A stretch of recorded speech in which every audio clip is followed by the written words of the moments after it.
যারা এই মুহূর্তে আমাকে শুনছেন তাদেরকে স্বাগত জানাচ্ছি এবং শুভেচ্ছা জানাচ্ছি সকল শিক্ষার্থীদেরকে সামারি বেঙ্গলি চ্যানেলের পক্ষ থেকে। তোমাদের আজকের আলোচনার বিষয় কবি ডব্লিউ.বি. ইয়েটসের লেখা, যিনি কিনা মডার্ন আইরিশ পোয়েট। ডব্লিউ.বি. ইয়েটস তিনি 20th সেঞ্চুরি পোয়েট। ওনার লেখা একটা বিখ্যাত কবিতা বলা যায়, এস্টার 1916। যারা ইয়েটসকে পড়েছেন তারা অবশ্যই এই কবিতাটি পড়ে থাকবেন বা শুনে থাকবেন এটার নাম। তো আমরা ইয়েটস সম্পর্কে ফার্স্ট ইয়ারে সংক্ষিপ্তভাবে জেনেছি, প্রাথমিকভাবে জেনেছি। এখন আমরা ইয়েটসের এই কবিতাটি পড়ব, বিশ্লেষণ করব আর কি। তো এই কবিতাটি বিশ্লেষণ করবার আগে এই কবিতাটির ব্যাকগ্রাউন্ড সম্পর্কে আমাদের জেনে নেওয়া উচিত। তো যদিও এই কবিতাটি আমরা লাইন বাই লাইন পড়তে পারবো না, কারণ কবিতাটি একটু বড়, ভিডিওটা অনেক বড় হয়ে যাবে। তো সেহেতু আমরা স্ট্যাঞ্জা বাই স্ট্যাঞ্জা এটাকে বিশ্লেষণ করে যাব এবং আমরা যাতে সহজেই বুঝতে পারি সেক্ষেত্রে এই সামারিটা আলোচনা করবো স্ট্যাঞ্জার সাথে। তো চলুন ব্যাকগ্রাউন্ডটা সম্পর্কে জেনে নেওয়া যায়। তো আমরা সকলেই জানি যে আয়ারল্যান্ড একটা সময়ে পরাধীন ছিল, অর্থাৎ ব্রিটেন আয়ারল্যান্ডকে শাসন করত। তো কবি এখানে আসলে এই 1916-এ যেই রেভলিউশনটা হলো, যে বিপ্লবটা হলো আয়ারল্যান্ডে স্বাধীনতার জন্য, সেটাকে নিয়ে এখানে লিখেছেন। তাই এখানে নামটাও দিয়েছেন এই এস্টার 1916। তো এই রেভলিউশনে কবির বেশ কিছু ফ্রেন্ডস ছিল বা পরিচিত জন ছিল, তাদের স্যাক্রিফাইস, এই সেলফ স্যাক্রিফাইসটা কতখানি জাস্টিফাইড হয়েছে সেটা মূলত এই কবিতাটিতে কবি তুলে ধরতে চেয়েছেন। এবং তারা কতখানি পটেনশিয়াল ছিল দেশের জন্য, সম্ভাবনাময় কতখানি ছিল, সবকিছুই কবি এখানে তুলে ধরতে চেষ্টা করেছেন এবং তারা কতটা দৃঢ় প্রত্যয়ী ছিল।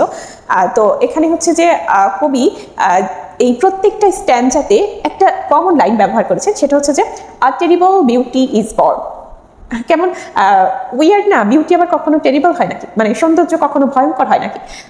আসলেই শুনতে একটু উইয়ার্ড লাগলেও কবি এখানে আসলে সৌন্দর্য বলতে যে আয়ারল্যান্ডের স্বাধীনতা সেটাকে বুঝিয়েছেন, সেটাকে নির্দেশ করেছেন। এবং যে টেরিবল মানে ভয়ানক বলতে, ভয়ঙ্কর বলতে এটাকে বুঝিয়েছেন যেই হচ্ছে যে সংগ্রাম, বিপ্লব, যেই হচ্ছে মানুষের আত্মত্যাগ, এগুলোকে তিনি, এই নেগেটিভ দিকগুলোকে তিনি ওই যে টেরিবল বলেছেন। সো তিনি এখানে টেরিবল বিউটি ইজ বর্ন বলেছেন। প্রত্যেকটা লাইনে, প্রত্যেকটা স্ট্যাঞ্জার শেষে এই লাইনটা উনি ব্যবহার করেছেন। তো চলুন আমরা কবিতা স্ট্যাঞ্জা অনুযায়ী বিশ্লেষণে চলে যাই। তো প্রথম স্ট্যাঞ্জাতে কবি বলেছেন যে হচ্ছে যে প্রথম স্ট্যাঞ্জাতে উনি বলেছেন যে আয়ারল্যান্ডের মানুষ যদিও স্বাধীন ছিলেন না, কিন্তু আয়ারল্যান্ডের মানুষের জীবনযাত্রা স্বাভাবিকভাবেই চলছিল, প্রতিদিনের মতো গতিশীল ছিল। যে তারা হচ্ছে যে প্রতিদিন তাদের সন্ধ্যাবেলা, শেষ বিকেলের দিকে তারা হচ্ছে তাদের কাজ শেষে সেই পুরাতন বিল্ডিংগুলো থেকে বেরিয়ে আসতো এবং একে অন্যের সাথে কিছু বাক্য বিনিময় করতো। কখনো বা মাথা নেড়ে হচ্ছে তারা চলে যেত, বা কখনো বা তারা কিছু মিনিংলেস কথাবার্তা বলতো। এভাবেই চলছিল স্বাভাবিকভাবেই তাদের জীবন। কিন্তু একটা সময়ে এসে কিছু মানুষের মনে হলো যে না, আমরা এভাবে পরাধীনভাবে চলতে পারি না, আমাদের অবশ্যই আমাদের আয়ারল্যান্ডকে আমাদেরকে স্বাধীন করতে হবে। তো তারা কি করলো? তারা হচ্ছে যে বিপ্লব শুরু করলো, একটা রেভলিউশনের ডাক দিল। তো এই বিপ্লবটা মূলত 6 দিন ধরে চলেছিল। তারপরে ব্রিটিশ সরকার কিন্তু হচ্ছে কিছু মানুষের মৃত্যুদণ্ড দিল এবং কিছু মানুষকে আজীবন কারাদণ্ড দিল এইসব বিপ্লবীদেরকে। তো কবি এখানে তাদের চরিত্রগুলোই মূলত বর্ণনা করেছেন। তো সেকেন্ড স্ট্যাঞ্জাতে আমরা দেখতে পাই কবি দ্যাট ওম্যান বলে একটা মহিলাকে সম্বোধন করেছেন, যিনি কিনা রাজনীতিতে যোগ দেবার পূর্বে যার ভয়েস খুবই সুইট ছিল এবং যিনি ইয়াং বিউটিফুল ওম্যান ছিলেন। কিন্তু যখন তিনি তারপরে রাজনীতিতে যোগ দেবার আগে তিনি ঘোড়া চড়তেন, তিনি হচ্ছে যে খরগোশদের পেছনে দৌড়তেন। এক কথায় তাকে ইনোসেন্ট প্রমাণ করতে চাচ্ছেন কবি, যখন তিনি রাজনীতিতে যোগ দিয়েছিলেন না, মানে রাজনীতিতে যোগ দেওয়ার পূর্বে তিনি ইয়াং বিউটিফুল ছিলেন।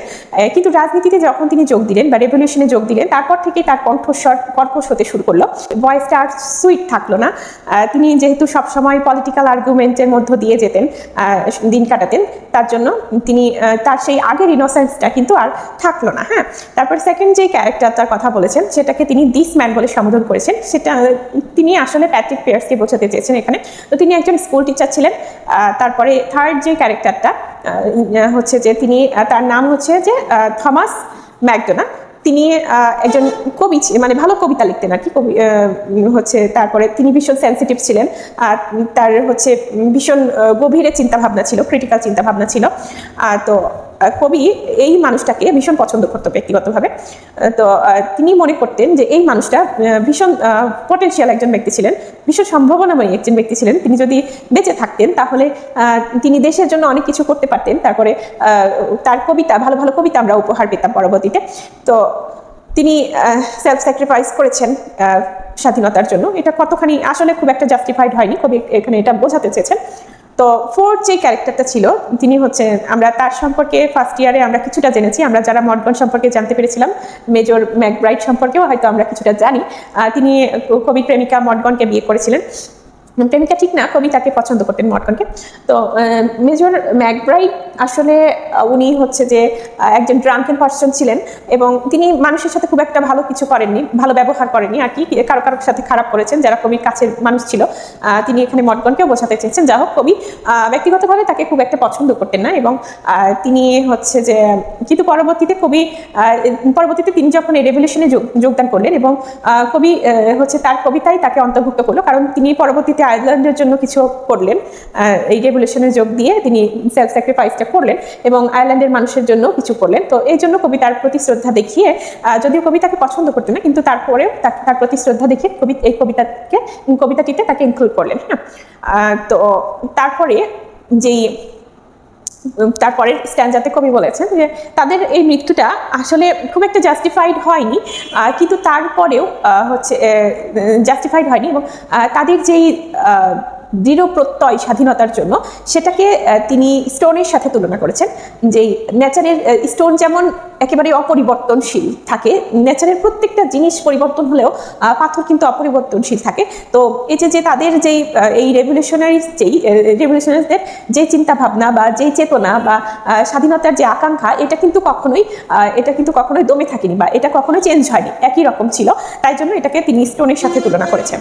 তো আসলে তিনি বলতে চেয়েছেন যে এটা খুব একটা জাস্টিফাইড হয়নি যে তারা তাদের জীবন ত্যাগ করেছেন বা আত্মত্যাগ, সেলফ স্যাক্রিফাইস এভাবে করেছেন,